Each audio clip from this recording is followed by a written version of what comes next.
Hello everyone, it's me and Jared here at TitanCraft headquarters. Today we're going to show you how to use the TitanCraft beta to create a custom monster miniature like this Balor. TitanCraftMinis.com. Log in as myself.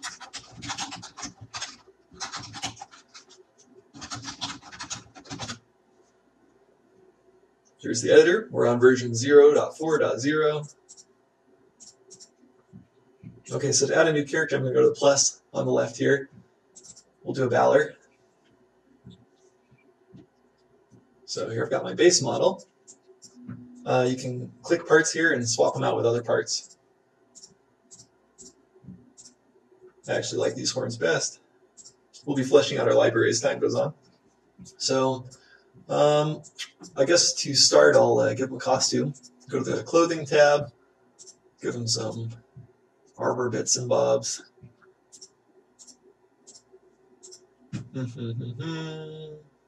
Stick one of these on his arms. Some forearm armor. What else? Put those on his legs. I think that looks pretty good. We'll go into pose mode now and give him a more interesting pose to print. Let's see. When I pose a character, I usually like to make it more dynamic by not having it pointing straight forward. So, I clicked the bone here, and then you can see I'm in rotate mode on the right. You just select the bone, click and drag this bar to rotate. You can hit tab to go to the next bone if you don't want to click, or you can just click whatever bone you want. So I rotated the whole body a little bit, and then I'm going to rotate back. There we go. And I find doing that just makes the pose a little bit more dynamic. Click on the head. Actually, I think I want to grab a neck bone. I'll point it over here. And let's see, down a little bit. I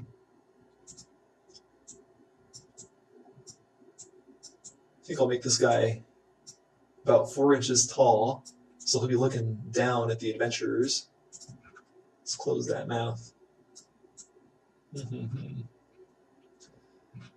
Okay. So the wings, I think I want to have this guy hovering in the air. So we'll have the wings actually be the base that's touching the ground.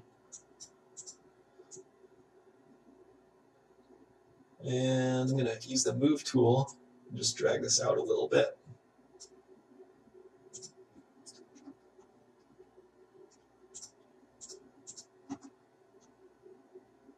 Sure.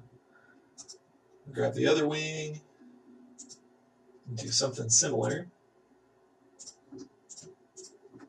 By the way, I'm using keyboard shortcuts for this. Instead of clicking the yellow spinner, you can also hit the R key for rotate, G or M for move, and S for scale if you want to change how big pieces are. So since he's going to be hovering, I'll grab the legs, I don't know, a little forward.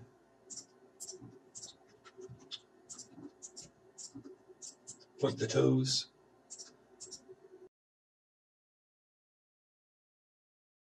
Here's a tip on the arms. You see there's 3 bones here. Don't ever pose the middle bone. Just pose the bottom bone and this wrist bone. If you go into show XYZ mode here, you can pose on individual axes. So this wrist bone is really only meant to be moved on the green axis. It's the wrist twist, so it'll look funny if you, move it like this. Wrists don't do that, so, I'm going to hit reset bone.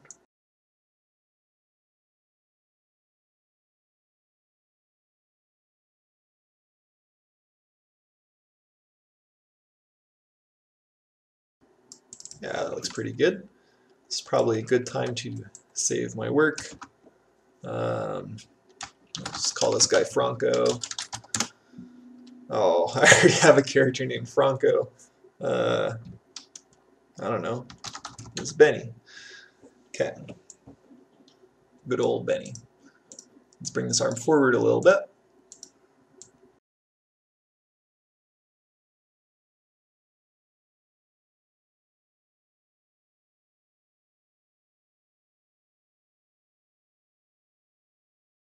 Okay, what else should we do here?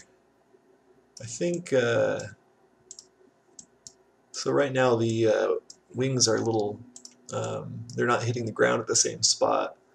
So first I'm going to move this guy up a little bit. I'm going to use world axes so I can put it straight up. And we'll make it so this wing is just poking into the ground. Now we can go back to this wing here. I'll curve it a little bit, and then I'm going to scale this up until it also is poking into the ground. So this obviously is not going to print, it'll print, but it won't stand up on its own. So let's use the tail to kind of be a third contact point for the ground. So what should we do? When I do a tail, I tend to start at a bone kind of near the root, and I'll rotate it a little bit, and then I'll go down to the next bone and rotate a little bit more in the same direction to achieve a kind of a, well,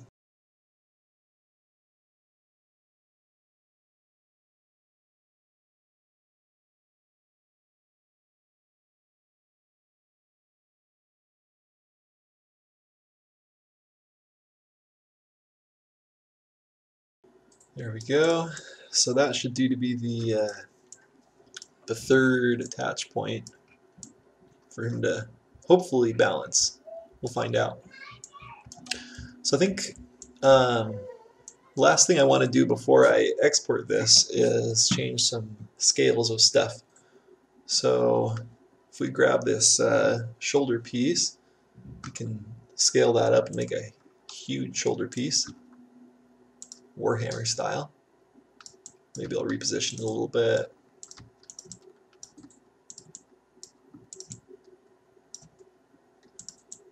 Point that one a little towards the sky. Let's bulk up these forearm pieces. Uh-huh.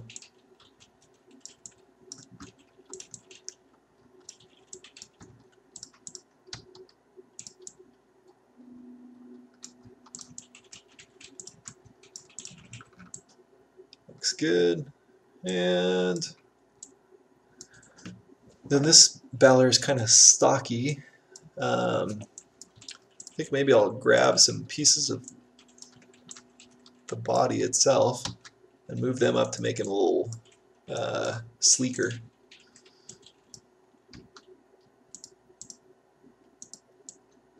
Grab the neck. Let's see. I think the arms are an okay length already, but I'll make the legs a little bit longer. And this is the move tool that I'm using.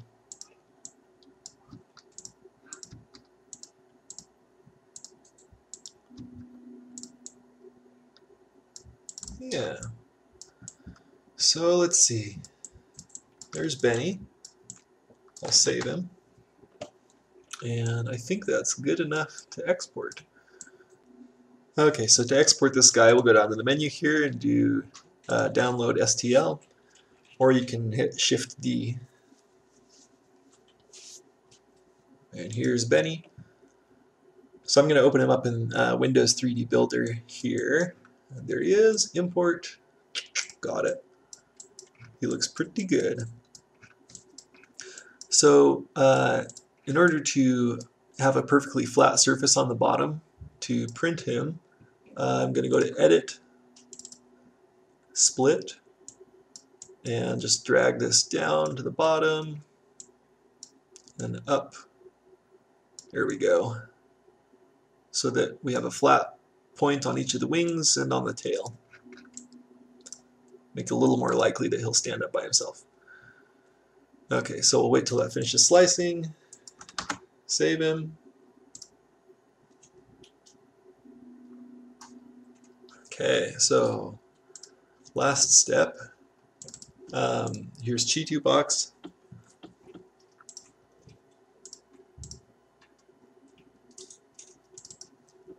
And there's Benny.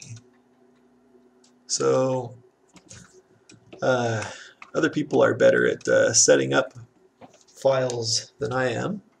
I'm just gonna leave him how he is. I'm not gonna orient him differently or anything. And I think I'll hollow him so it takes a little less resin. I'll just use the default settings. Watch it do its magic.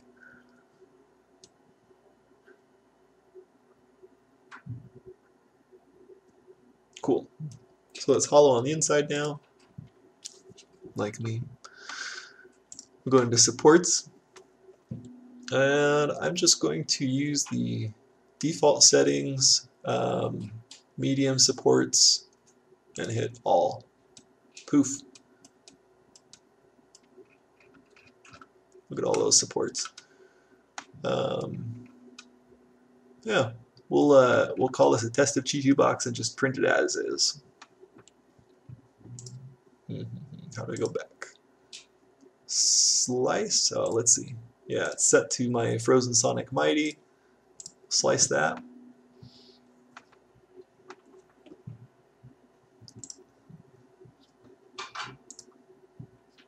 We'll save it.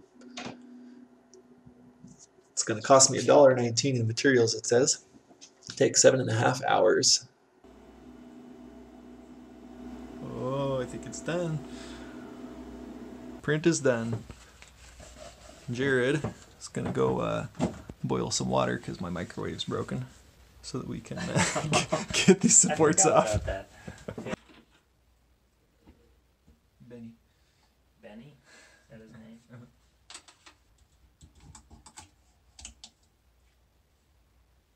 There we go. We have the poor man's setup here. We have old lunch meat containers, but it has a dirty bath of alcohol and a clean bath of alcohol.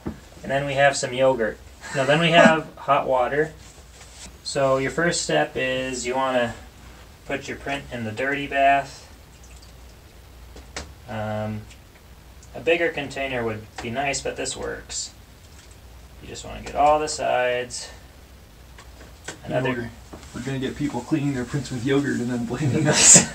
Well, I shouldn't have said anything. As long as you get the right brand. The Greek gods, Greek yogurt. This is also kind of handy. I like using these. If you want, you can also, like so. You don't have to. Okay, so anyways, after it's in the dirty bath, you take it out, and that's when you're going to put it in the hot water. Not boiling, by the way. We didn't actually boil water, we just warmed it up. And hopefully this fits.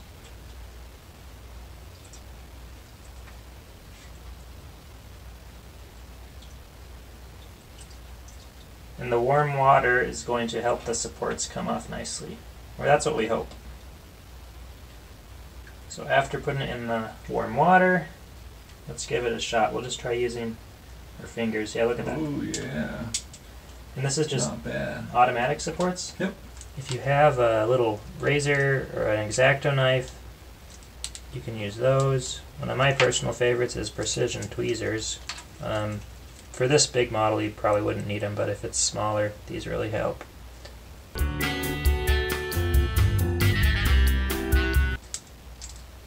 Almost.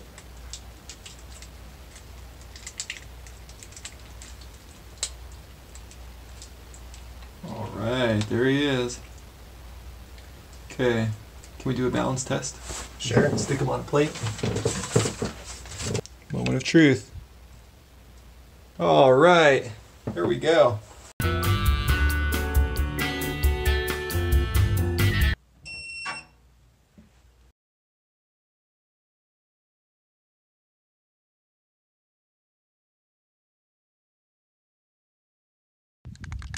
part where I spray it black.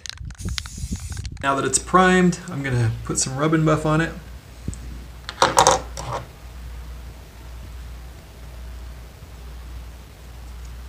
It's a very technical process.